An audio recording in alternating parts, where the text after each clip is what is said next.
Sweet potato secrets. Food forever. Time is not your villain. In a sweet potato game, frost dictates when you can actually plant out in the garden, but the slips, they determine when they want to start growing. Right here, this one's been in our pantry. It hadn't had any light, and look at those slips. These obviously are the ones that we've been eating. We cut the tips off, we put them in water, and they're rooting nicely. Today is February 15th. It is way too early to plant in the garden here in Zone 7. We wait till Memorial Day weekend. That way we're at least a couple weeks definitely past the last frost. Sweet potatoes are very frost sensitive, and if you get them in too early, all your work's going to go down the drain. But I'm going to show you what we do. This is our secret to being able to have free food forever. One of the most asked questions I get is, what is our secret to big sweet potatoes?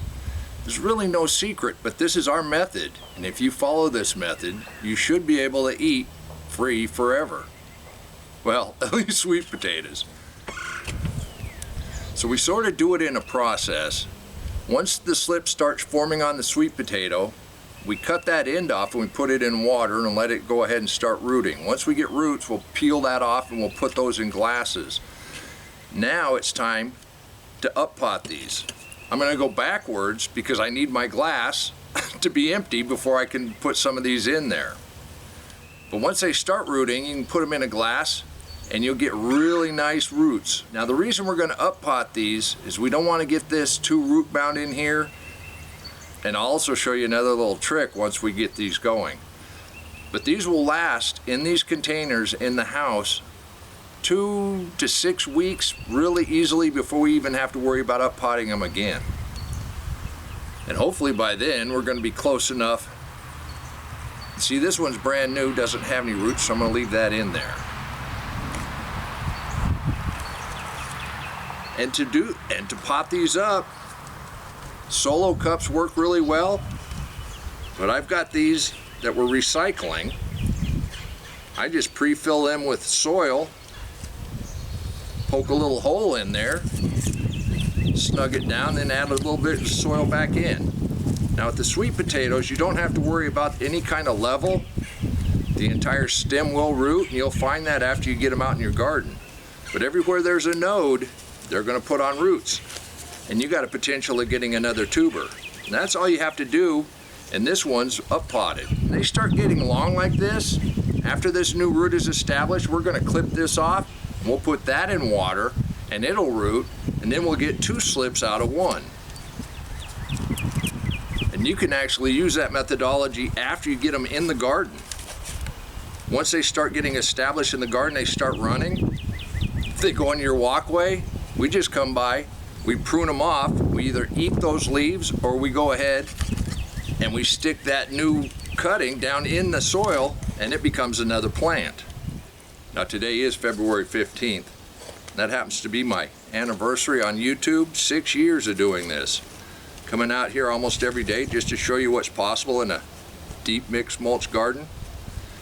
I do want to thank you for coming by and stopping in for a visit now and again. Now if you have to bend those roots back on themselves, it's okay. These are pretty hardy once you get them going.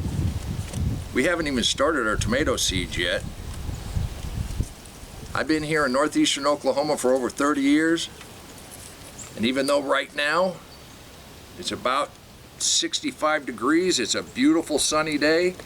Yesterday it rained 2 inches, and last week it snowed a foot. So we're still in the dead of winter, and I do know something about this area. If we make it through the last week of March without a snow, we're safe to go ahead and plant our tomatoes and our peppers. But you still do not want to get your sweet potatoes in until at least 2 full weeks after your last frost. And for us, we're sure Memorial Day weekend. So that's my rule of thumb. One of our worst snowstorms was the last weekend of March. That many years ago. And it melted off the next day, but it snowed 2 feet overnight. We were building the barn, almost caved the roof in. So we're always fighting against time. But if you kind of know the pattern, you should be just fine. So figure the last frost date in your area, add 2 weeks, and you should be good to putting your sweet potatoes in the ground. Well, let me get a little bit more soil so I can backfill these. And while I do that, I missed yesterday, which was Saturday, and you know what that means. We go to you and celebrate what's going on in your garden. But we got a couple contributors that went through this frost. Mike and Linda down in Texas. Let's check out how they've recovered. Mike and Linda's spinach and cabbage looked pretty pathetic right after the snowstorm. But as soon as it warmed up, they peeled all those leaves off. Now just look at their cabbage. Their Napa cabbage came back real good. Their spinach, it bounced right back. But these are all cold weather plants. They expected them to do just fine. Mike, Linda, thank you for showing us exactly what's possible in a deep mixed mulch garden, even in the dead of winter. So this is how we get them ready.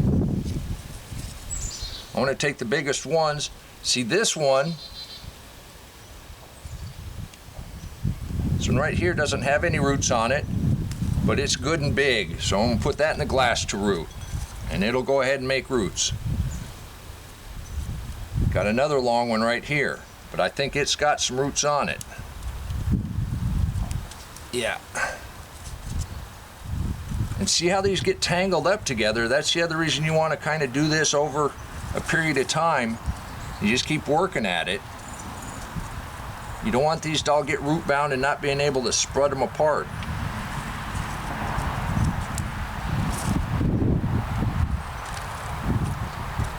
And since this one already has roots on it, we can either put it in the glass to make more roots, or since I'm up potting right now, I'm going to take the lower leaves off.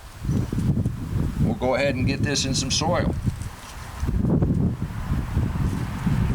And you just keep going through the piece that you put in the water.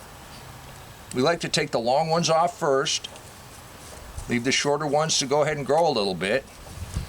You see the nice roots that just forms. And pinch off any lower leaves. Oh, that's a lot of roots.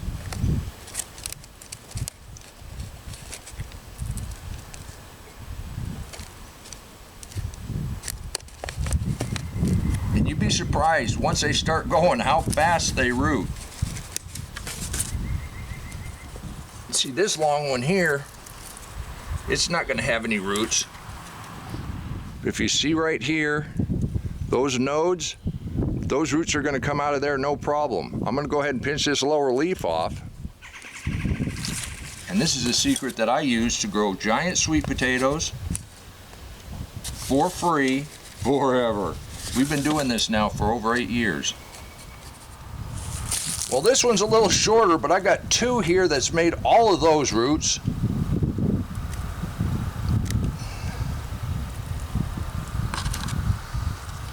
So we're going to go ahead and put those in soil. That's a mess. That's probably too many roots. And if you clip some of those off, that's okay. I don't want this actually starting off root bound. So if you can tear those off, that's okay too. Now when you're doing this method, here's something you want to keep in mind. You got the ends of sweet potatoes sitting in water. You want to change that water out pretty regularly. You don't want it to mold up. I've got one right here that needs to come out. That one is not going to produce any slips that I'm going to want to use. This one is done. I already pulled that slip off. You don't want these to rot. And you'll know, you'll have that distinctive rot smell. I think we've all experienced that. Looks like I got room for one more. Let's go ahead and find a long one here. Let's get these long ones in the glass. Nope, that's got a root on it. It's going into soil. Now, kind of the nice thing about doing it this way is you don't have to do all your slips at the same time. Work at it a little bit, just like we do in the garden, just like we do putting mulch down. And pretty quick, we're going to be ready. Now all that's left is to give them all a little drink of water. Then we can go ahead and let them have the sun for the afternoon. They'll be dragging them in and out. Remember, the ground soil, you want to have at least 65 degrees before you put these in the ground. Now, while I get a little bit more water, let's go on over to Art's garden and see what made it through the cold at his place. Art overwintered some peppers, several kinds, and he's still getting a nice harvest. Northeastern Oklahoma, in his greenhouse. Art, your winter peppers look wonderful, and I know you got your sweet potato slips started. And this is what we do. This is our secret to perpetual sweet potatoes. Free food forever. We started with 2 that we got from the store 8 years ago. We've been following this method. I'm pretty happy with it. And then when it warms up enough, we're going to go ahead and put these in the ground. That's where I've got those great big ones from, doing it this way. You can do this too. Just takes a little bit of pre-planning. We'll go ahead and get the rest of these in containers as soon as they're a little bigger. But like I said, you only do this a little bit at a time. And then, the hardest thing you're ever going to do is dig sweet potatoes. I'm going to go get another cup of coffee. And until next time, remember, take care of yourself, take care of your family, and God bless you.